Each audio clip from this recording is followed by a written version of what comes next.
Hi guys, welcome to my vlog. So this Sunday guys, Family Sunday. So naisip namin na pumasyal guys. Kasama ko, asawa ko. Ayun yung tumingin sa camera. Kasama ko din mga anak ko guys, si Carl, si Juan at si JR.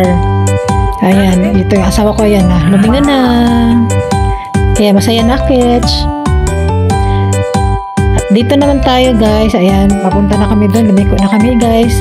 Kasi Sunday ngayon, naisip namin na pumunta kami sa H-Mart kasi hindi pa kami nakapunta doon. Ano yun guys, ito yung superstore na mga opa, mga Koreano guys. So pupunta kami doon. Kaya ito yung mga malapit na gusali sa amin guys, yung Tim Horton, Superstore, Dollarama, meron pa Shoppers, Subays, Walmart. Ito yung malapit sa amin. Tapos ito yung bahay namin guys. So ito, hindi yan yung pangalawa guys, yung pula. Ayan, binidyon ka. Ayan yung bahay namin yung pangalawa. Pero hindi masyadong klaro. Kasi nga, malapit lang kami doon sa may, daanan. So, yung oras po namin guys, alas 4 pa. Pero, ayan guys, okay, kitang-kita nyo naman, madilim na guys. Dahil winter dito, kaya lang, bihira lang mag-snow dito ngayon. Kahit alas 4 pa guys, ayan ang dilim-dilim na po. Wow. Kasi mamaya-maya mga alas 6 is mag-snow po. Kaya ganun ang aming weather ngayon.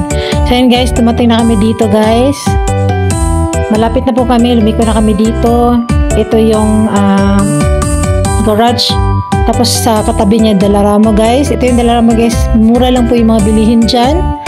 And then yung katabi niya guys is TNT. Or hindi tawag ng tanghalan guys ha. Ito yung TNT guys. Ito yung mga superstore ng guys, tawag dito Asian.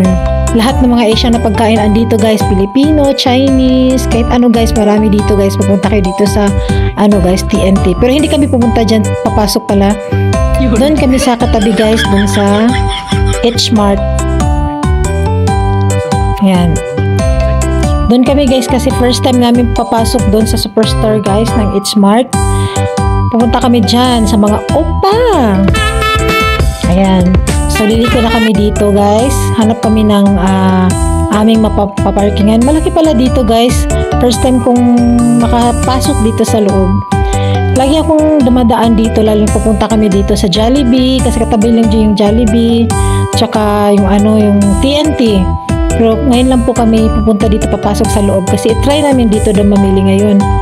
Konti lang naman yung bibili namin, yung mga kailangan lang na pagkain. Yan lang guys. Ayan po, nakahanap na ng parking lot yung asawa ko guys. Kasi Sunday kasi ngayon guys, mahirap makahanap ng parking lot. So buti na lang at nakahanap kami ng spot dito sa may gilid. Ayan, dumating na po kayo guys. Ayan, dandahan na po akong bumaba. Kasama ko yung aking pamilya, yung mga anak ko. Bumaba ko, pero dandahan ako guys, bumaba kasi baka maano ko yung katabing sasakyan. Ayun yung sa likod ko si Juan pala guys. And then yung guys, yung isang anak ko yung naka-jacket na black, si RR, yung sa likod ko guys yung naka-vest na medyo mahaba yung buhok, si Carl. Ayan guys, yung pagpasok namin dito sa Asian guys, grocery, hindi pala entrance na puntahan namin guys. Mali pala. Exit pala yun guys. Ito talaga yung entrance guys. Hindi kasi kami nagbasa. Ayan, nakapasok na kami ganyan guys.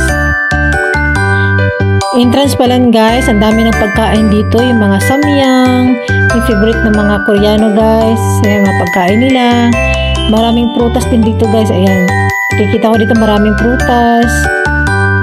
Ito yung sa entrance yung pagpasok mo. Ito yung itsura. So, yung ginawa ko guys is konti-konti lang yung binidyo ko guys, kaya baka magpagalitan ako. Kasi ito yung mga prutas niya guys, stand. Ewan ko kung anong prutas yan, basta prutas daw yan. Para masarap naman. Tapos ito naman sa kabila may prutas din. Puro mga prutas yan guys. At saka yung sa naman, puro din gulay. Ayan, puro gulay at saka prutas lang dito. Tapos dito naman sa may gilid, ayan, nakita ko guys ng rambutan. Ayan rambutan. Wow. Pero hindi ako bumili. Kahit favorite ko yan kasi para na siyang frozen. Baka naman iba yung Tapos yan, bumili ako ng gabi para sa aking naisip kong magawa ako ng bilo-bilo. Tsaka yung mga papayas guys, may papaya pala dito. Ayan, nasaya ko guys kasi naisip ko magtinola ng manok. Ayan guys, may papaya pala dito. Di ko alam, dito ko pala mabili yung papaya. Ayan, kasi nagpunta ako sa tente, walang papaya doon. Hindi ako nakakita ng papaya. So dito nakakita pala ako ng papaya. Ayan. So habang naglakad-lakad kami guys, nandito kami dito sa sa may mga prutas. Hinahanap ko yung kamote. Ayan guys, hanap ako ng kamote. Bumili na ako ng konti para idagdag ko sa akin bilo-bilo. Tsaka yung singkamas guys, may singkamas pala dito. Ayan o. Almost $3 ang po, kilo.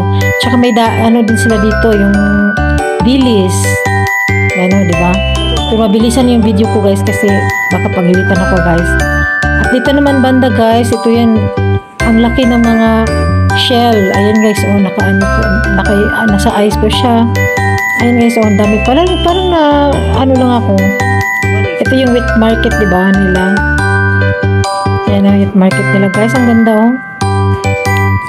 Ayan yung mga shell nila. Ayan, tapos ito guys, oh, namis ako guys, ang laki ng mga, nila guys, yung mga crab. Tsaka yung mga nila dito guys, lobster. Ang laki, ayan, oh. Pag nakita mo sa guys, sa video, parang liit lang siya guys, pero sa personal guys, ang laki talaga niya guys. Sarap kainin, pero sobrang mahal. So dito kami sa may gilid, kasi may hinanap asawa ko, nakita siya dito ng pusit. Wow. So gusto niya bilhin yung pusit. Yung pusit na gusto niya is $10, 3 piraso lang po guys. $10 sa atin guys, mura lang itong pusit. Almost 100 lang po yung kilo dito guys, mahal. Ayun yung pusit guys, ayan. So, namili po ako dyan. Yung napili ko po is yung pinakamura lang guys. Yung $10 lang. Yung makaya lang po sa bulsa. Kasi 2 lang kami din kakain. Kasi mga anak kong 3, ayaw nila ng pusit. Ayun guys, $10. 3 piraso lang po yung So, yan guys, yan po yung aking vlog. So, hindi ko na kinuha ng camera guys nung nagbayad kami. Kung ano pang binili namin. Kasi naisip ko din baka bawal or baka papagalitan ako doon sa store. So, yan lang po guys. Salamat po. Thank you for watching. Bye-bye. Until next time. Paalam.